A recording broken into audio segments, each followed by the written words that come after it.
సాగునీటి ప్రాజెక్టుల అప్పగింతపై అసెంబ్లీలో చర్చకు రావాలని ముఖ్యమంత్రి రేవంత్ రెడ్డి విసిరిన సవాల్ను స్వీకరించిన బీఆర్ఎస్ ఎమ్మెల్యే మాజీ మంత్రి టి హరీష్ రావు తమ పార్టీ తగిన సమాధానం చెబుతుందని కాంగ్రెస్ నేతలు మండిపడుతున్నారు.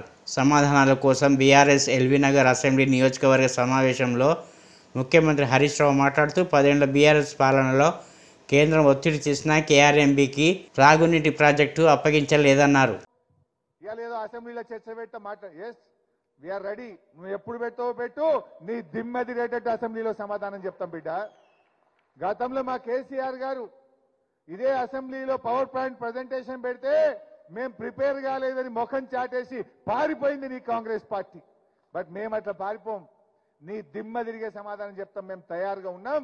నువ్వు చేసిన తప్పును తెలంగాణ ప్రజలకు అర్థమయ్యేటట్టు అసెంబ్లీ సాక్షిగా నీ సంగతి ఏందో బయట పెట్టామని చెప్పి మనం చేస్తా ఉన్నాం.